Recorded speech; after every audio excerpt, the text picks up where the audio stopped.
Oh my gosh, we finally know who Hordy Jones is. I couldn't believe who Hordy Jones really is.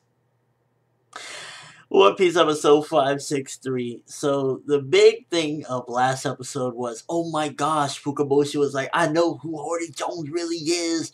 And like I stated in my last review, I remember reading the manga and being like, WTF. After finding out the revelation. And, it was built up and everything. The name of the episode is actually The Shocking Revelation, Hordy Jones' true form, or whatever the heck it was. And it's just what we already know. He has no substance. He doesn't care. He's just doing this just to justify his cause. He just wants to see bloodshed. Basically, the big revelation is that Hordy Jones is an idiot. That's the big revelation, people.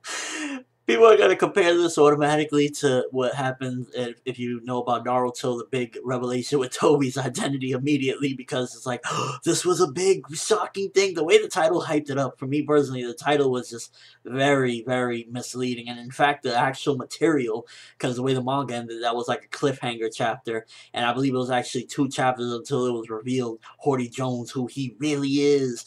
And in my opinion, it was just like, we know this. He's just doing this for no reason. He's not doing this for any purpose. It's not like, oh my gosh, this happened to me. Hordy Jones is just a moron. He's just, pretty much, he's just like a blind racist. Plain and simple. And, that's really the big revelation. So, as far as the big revelation, for me, it was just like, I guess, okay, we already know.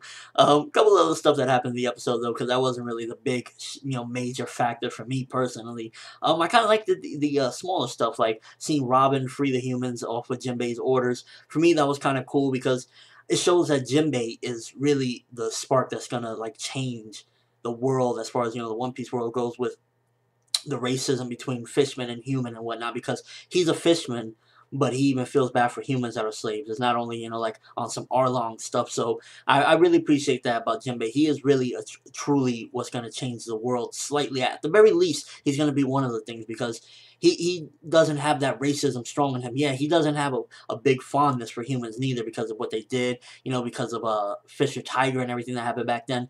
But at the same time, he's not like a lot of these other idiots out there that are trying to cause harm. And for me, that was a very special part of the episode, because it showed that Jinbei will change things, along with, the Straw Hats, with what they do on this island. And, seeing Robin was kind of cool. Her big move where she clones herself. I don't remember if she could do that beforehand, because, it's been such a long time. But I don't think she's ever done that, where she clones herself and she was just like rapping and choking the crap out of him. It looked like she was about to do a suplex on him. It was just freaking crazy. I love Robin after this episode. Is like, well, not after this episode. I love Robin since Eni's Lobby or whatever. But after this episode, is like, this is my favorite moment thus far of Robin and Fishman Island. It was like, she really put the works on that dude. So that was pretty interesting. And for the most part of this episode, it had like a kind of slowish vibe to it. Nothing too intense. Like I said, probably my favorite moment was Robin choking the crap out of that guy. We see a couple of different things, like Neptune hearing that, Shirahoshi is captured, and Luffy on the loudspeaker. But for the most part, it was, again, another semi-slow to medium-paced episode. I noticed that they reanimated what I was talking about in my last review, the scene where Hordy says nothing, where what's his name, Fukaboshi or Monboshi, I forget their names, but, one of the Boshi brothers is holding Hordy, and he's like, why are you like this? And Hordy says nothing. And I remember last episode, his head just kept bobbing back and forth, and that was obviously failed animation, because in this episode, they animated it well, because they redid it, and you see, like, the water going over Hordy's face, and it's like, that was what it was meant to be. So, pretty, I guess, interesting little side note there. And overall, yeah, the big revelation was not big at all. It was like, we know this, Hordy is a jackass. And the story.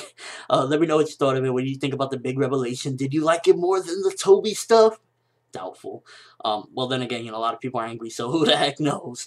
And what do you think about, to me, in my opinion, Robin was like the star of this episode for me, when she was choking that guy and, cloning and stuff. I thought Robin looked awesome. She even had the shades to go, and she looked so beast. But let me know your thoughts on the episode, and, did you enjoy it? Are you looking forward to this arc almost ending? Because it seems like we've been on this arc forever, and I just can't wait to get to Punk Hazard next arc because it's going to be awesome. But that's all I have for this quick review. I'm ForneverWorld. As always, people, have an awesome day.